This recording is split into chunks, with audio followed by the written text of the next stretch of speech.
Before the stories begin, I would like to thank all of you for clicking on this video. Without the faithful fans, we as creators could not do this. I truly hope you enjoyed the upcoming stories. Please don't forget to like and subscribe for future stories to come. My name is John Weaver. I'm an old man, living alone on a desolate patch of land in the Arizona desert. I've spent most of my life here, working the small farm I've managed to keep running. It's a hard life, but it's the life I chose, far from the noise and bustle of the city.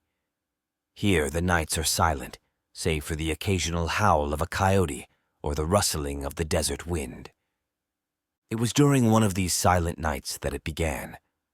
I was out tending to my chores, fixing a broken fence on the edge of my property. The stars were out in full force, a brilliant tapestry against the dark sky. It was peaceful, and I relished these moments of solitude.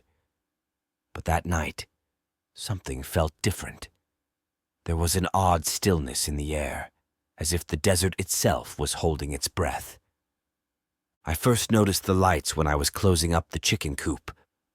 At first, I thought it was just my eyes playing tricks on me, maybe a plane or a satellite passing overhead.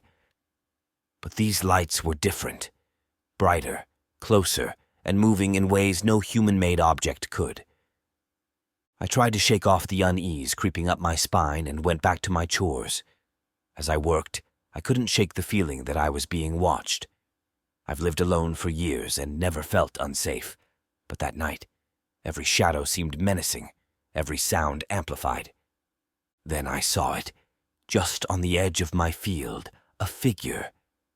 At first, I thought it was a coyote or maybe a wandering deer, but as it moved closer, I realized it was something far more sinister. It was tall, slender, and its movements were almost fluid, like it was gliding over the ground. My heart pounded in my chest as I tried to make sense of what I was seeing. The figure stopped a few yards away, and for a moment we just stared at each other. Its eyes, large and black, seemed to pierce through the darkness, locking onto mine. I was frozen, unable to move or even call out. It was as if time had stopped. Then, as quickly as it appeared, it vanished, leaving only the echoes of my pounding heart. I rushed back to my house, locking the doors and windows behind me. I told myself it was just my imagination, maybe a trick of the light. But deep down, I knew I had seen something real, something otherworldly. The next few nights were the same. I would see the lights, and then the figure would appear, always watching, always waiting. I stopped going out at night, doing my chores during the day, and barricading myself inside once the sun went down. Sleep became a luxury as every creak of the house, every whisper of the wind, set my nerves on edge. One night, the lights were brighter than ever. They hovered above my farm, casting an eerie glow over the fields. I watched from my window as the figure appeared again, this time closer. I could see it more clearly now, its skin a pale, almost translucent gray, its limbs unnaturally long. I don't know what possessed me, but I grabbed my shotgun and stepped outside. "What do you want?" I shouted, my voice trembling. "Why are you here?" The figure didn't respond. Instead, it raised a hand, and to my horror, I found myself unable to move. It was like an invisible force was holding me in place. The lights grew brighter, and I felt myself being lifted off the ground. Panic surged through me as I struggled to break free, but it was no use. The next thing I knew, I was inside their ship. It was a sterile, metallic place, filled with strange instruments and glowing panels. The figure stood over me, and I realized with a sinking feeling that I was the subject of their study. Days, or maybe weeks, passed in a blur. They ran tests, poked and prodded, all while I lay helpless on their examination table. I tried to communicate, to plead for my release, but they showed no understanding or compassion. I was just an experiment to them, a specimen to be studied.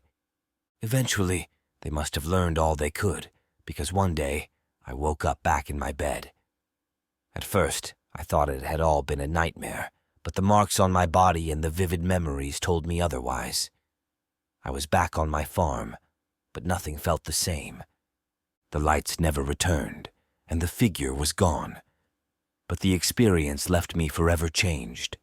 I felt a constant sense of unease, a lingering fear that they might come back. The nights, once my sanctuary, now felt like a prison. I tried to return to my old routine, but the farm no longer brought me the peace it once did. I was always looking over my shoulder, jumping at every shadow. The isolation that I once cherished now felt suffocating. I decided to write down my story, hoping that sharing my experience might bring me some relief. Maybe someone out there would believe me, or maybe it would just help me process what had happened. Either way, it was all I could do. So here I am, an old man in the Arizona desert, forever haunted by the silent night stalker that changed my life. If you're reading this, take my warning to heart. We are not alone in this universe, and some truths are more terrifying than we could ever imagine.